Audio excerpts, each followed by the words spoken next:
سامعین و حضرات، اسرائیلیوں کی جانب سے ریڈ ہائفر کی قربانی کی خبروں کے ساتھ ساتھ انٹرنیٹ پر دھوم مچی ہے۔ پرانی صہیونی ایک پروفیسی ہے، جب یہ صہیونی لوگ واپس غزہ میں آئیں گے تو تھرڈ ٹیمپل دوبارہ تعمیر کیا جائے گا اور اس کے ساتھ تمام انسان یہودی ہو جائیں گے۔ یہ یہودی پیشن گوئیاں ہیں اور اس کا آغاز یہودیوں نے ان 5 گایوں سے کیا جس کے حقائق آپ آج سوشل میڈیا پر دیکھ سکتے ہیں۔ بہت عرصے سے یہودی اس پروجیکٹ پر کام کر رہے تھے اور بالآخر یہ گائیں انہیں ٹیکساس سے مل گئیں، جہاں سے لائیو اسٹاک کو ایکسپورٹ کرنا منع ہے۔ امریکی ریاست ٹیکساس اپنی سرخ گایوں کے لیے مشہور ہے۔ کافی سال کی محنت کے بعد ستمبر 2022 میں ایسی بچڑیاں تلاش کر لی گئی اور ان کو فلسطین پہنچایا گیا۔ ان کی لوکیشن خفیہ رکھی گئی، ان کے معائنے ہوتے رہے۔ اب 4 گائیں ایسی ہیں جو اس قربانی کے لیے موزوں ہیں اور اس کے لیے جگہ کا انتخاب کیا جا چکا ہے جو قابلاً زیتون کا پہاڑ ہے، جہاں گائے کو سیکریفائز کیا جائے گا اور اس کے ساتھ ہیکل کی تعمیر کا پہلا اقدام مکمل ہو جائے گا۔ صدیوں پر محیط سرخ گائے کی قربانی یہودی روایات میں ایک اہم رسم ہے۔ یہودی قانون کے مطابق حضرت موسیٰ علیہ السلام سے لے کر اب تک 9 سرخ گائیں سیکریفائز کی گئی۔ 10ویں سرخ گائے کا یہودی قانون کے مطابق انتظار کیا جاتا ہے اور خیال کیا جاتا ہے کہ یروشلم میں تیسرے ہیکل کی تعمیر نو سے منسلک تطہیر کے رسومات کے لیے یہ کام ضروری ہے۔ یہ سرخ گائیں چند خصوصیات پر مشتمل ہیں۔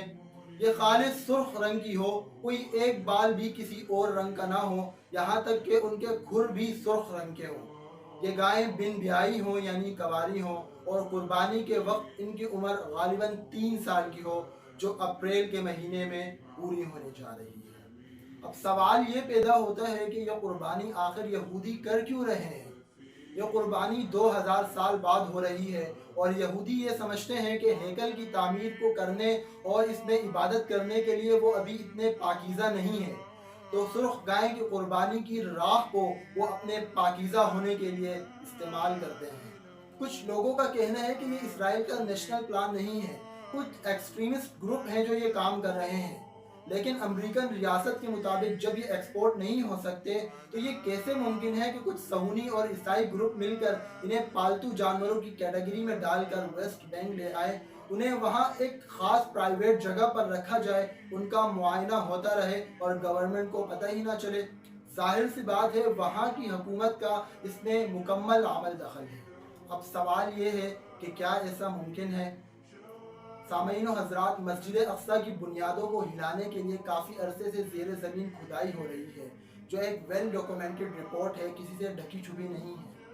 اسی کے ساتھ ساتھ پچھلے 5 مہینوں میں ہمارے مسلمان فلسطینی بہن بھائیوں اور بچوں کے ساتھ جو کچھ ہو گیا اور اس پر 52 اسلامی ریاستیں سوائے مذمت کے اور کچھ نہ کر سکی۔ ارے مسلمانوں سے تو بائیکاٹ نہ ہو سکا، جہاد تو دور کی بات ہے۔ یہودی اس کی پوری تیاری کر چکے ہیں، اس کی انٹرنل ڈیکوریشن تک مکمل کر لی گئی ہے۔ ان کا مقصد تھرڈ ٹیمپل کی تیاری کے بعد تھرون آف ڈیوڈ کو وہاں لا کر رکھنا ہے۔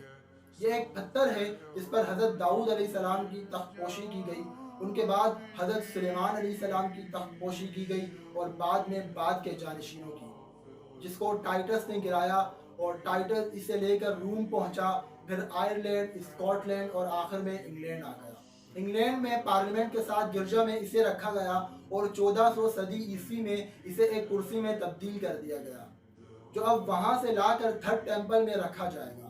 یہودی یہ سمجھتے ہیں کہ یہاں ہمارا مسیحا آئے گا، جو حضرت عیسیٰ علیہ السلام کی شکل میں آ چکا تھا، لیکن ان لوگوں نے انکار کیا اور اب تک وہ اپنے اس مسیحا کے انتظار میں ہیں۔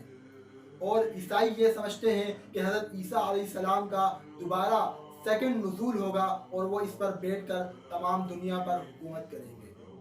اگر ایسا ہو گیا، تھرڈ ٹیمپل دوبارہ تعمیر کر لیا گیا، تو نعوذ باللہ مسجد اقصیٰ کو شہید کر دیا جائے گا اور دنیا میں ایک عذاب برپا ہو جائے گا، کیونکہ مسجد اقصیٰ مسلمانوں کی تیسری مقدس ترین مسجد ہے۔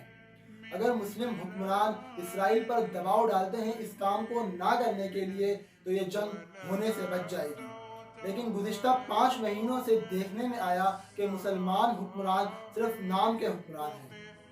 سامعین و حضرات، ان تمام باتوں کا مقصد کہیں نہ کہیں یہ بھی ہے کہ یہ تمام باتیں ہمیں اپنے اندر سے جھنجھوڑ رہی ہیں اور یہ سوال کر رہی ہیں کہ ہمارے دل کی اندر کی کیفیت، ہمارے دل میں ایمان کی وہ حرارت کب پیدا ہوگی، ہم کب اپنے مسلمان بھائیوں کی داد رسی کریں گے؟ ہم کب مسجد اقصیٰ کی حفاظت کے لیے نکلیں گے؟